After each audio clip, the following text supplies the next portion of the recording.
الحمدللہ رب العالمین والصلاة والسلام علی سید المرسلین وعلی آلہ واصحابہ اجمعین۔ نبی کریم صلی اللہ علیہ وسلم جو خاتم النبیین ہیں، اللہ کے آخری نبی ہیں، ان کی دعوتی زندگی کے بارے میں پچھلے پروگرام میں گفتگو جاری تھی۔ آج بھی ہمارے ساتھ وہی مہمان ہیں، پروفیسر محمد یحییٰ صاحب، پروفیسر عبدالستار حامد صاحب اور ڈاکٹر ادریس زبیر۔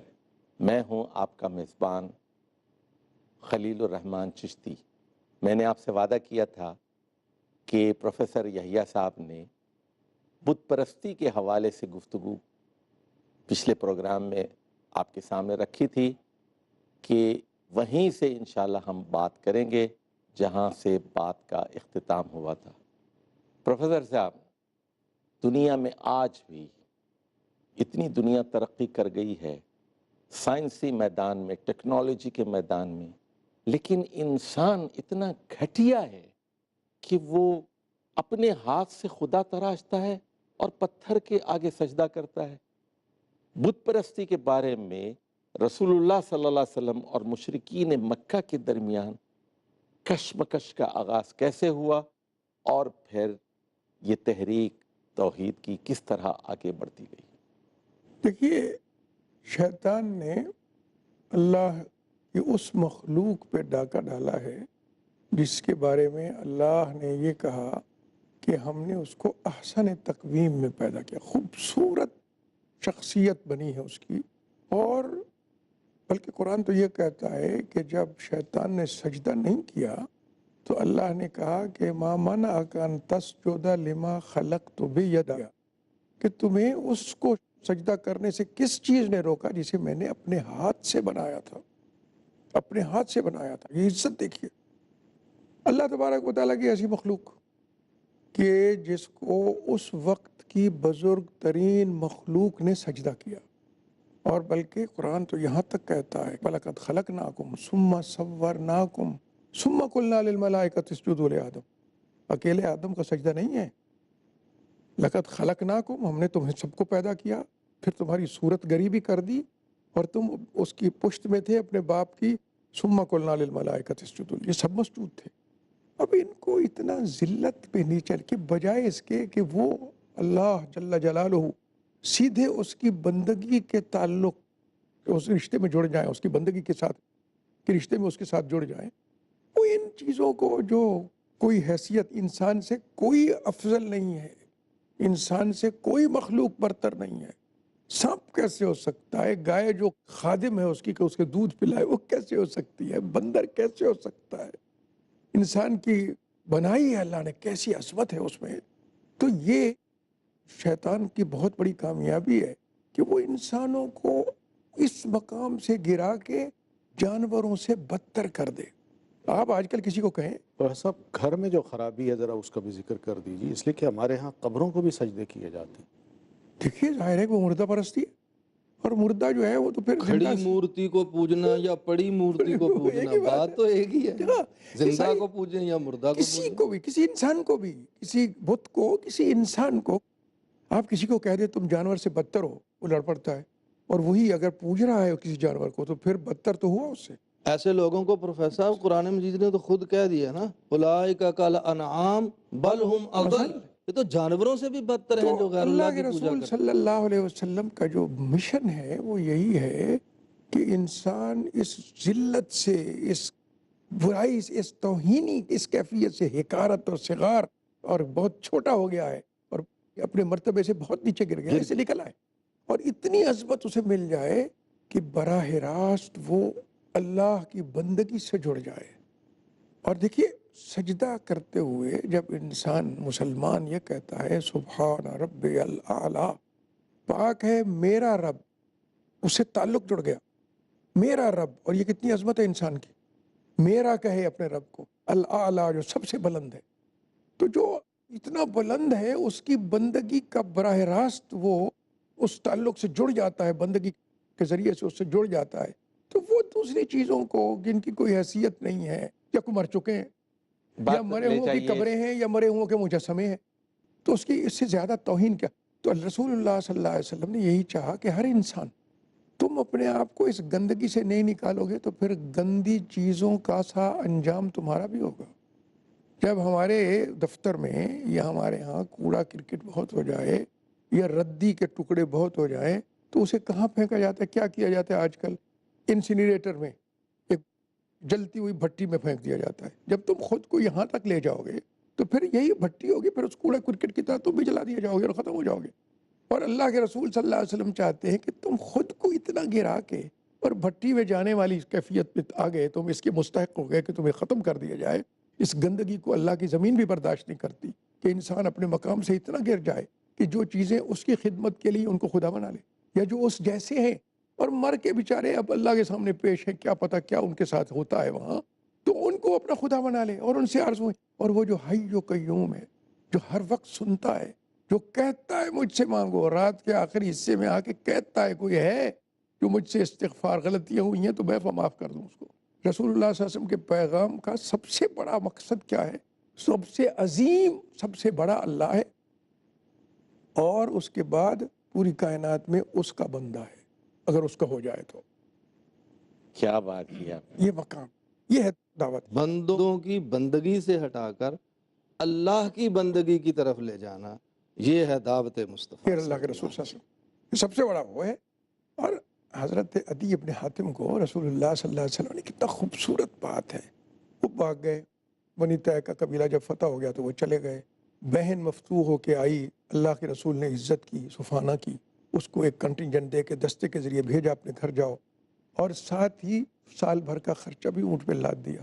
تو اس نے خط لکھا بھائی کو اور کہا کہ جس سے بھاگے ہو نا دنیا میں، اس سے تمہیں اگر پناہ مل سکتی ہے تو اسی کے دامن میں مل سکتی ہے، تم کہاں جاؤ گے؟ اور جب وہ آیا ہے تو اللہ کے رسول صلی اللہ علیہ وسلم نے سوال کیا کیا؟ کیوں گئے تھے؟ اس لیے کہ یہاں یہ کہا جا رہا ہے کہ لا الہ الا اللہ، تو تم نے دنیا گھوم کے دیکھ لی ہے، اس کے سوا کوئی نظر آیا ہے معبود تمہیں؟ یہی ہے بنیاد، ہے کوئی اور کیوں بھاگے تھے؟ اس لیے کہ یہاں کہا جا رہا ہے اللہ اکبر، اللہ سب سے بڑا ہے، اسی سے جڑ جاؤ، اسی کے ہو جاؤ، اللہ سب سے بڑا ہے۔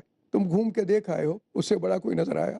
ایک سوال میں یہاں کروں، بہت سارے لوگ یہ کہتے ہیں، بلکہ ایک بہت بڑے ملک کے، ہمارے پڑوسی ملک کے صدر تھے، پی ایچ ڈی تھے فلسفے میں، وہ یہ کہتے تھے کہ ہم بھی ایک خدا ہی کو مانتے ہیں، ایک ایشور ہی کو ہم مانتے ہیں، لیکن ہم ان بتوں کو جو سجدہ کرتے ہیں، یہ پوجا کرتے ہیں، اس کا مقصد یہ ہوتا ہے کہ یہ ہماری سفارش کرے، اور چونکہ یہ نیک ہستیوں کی علامت ہے، نیک مرے ہوئے لوگوں کے بت ہیں، تو اس لیے ہم ان کے آگے دعائیں مانگتے ہیں تاکہ ان کی روحیں خوش ہو جائیں، اور پھر وہ ان کی سفارش ایک خدا سے، ایک ایشور سے، ایک بھگوان سے کریں۔ اس سوال کا جواب میں آپ سے لوں گا وقفے کے بعد۔ ناظرین، اس وقت ہم آپ سے ایک بریک لینا چاہتے ہیں، بریک کے بعد کہیں نہ جائیے، ہمارے ساتھ رہیے۔ ہم پروفیسر محمد یحییٰ صاحب سے پوچھیں گے کہ یہ جو فلسفہ ہے کہ مرے ہوئے لوگوں کے بتوں کے آگے مراسم ادا کرنے سے وہ خدا، وہ بھگوان، وہ ایشور خوش ہوتا ہے، اس کے بارے میں اسلام کیا کہتا ہے؟ وآخر دعوانا ان الحمدللہ رب العالمین۔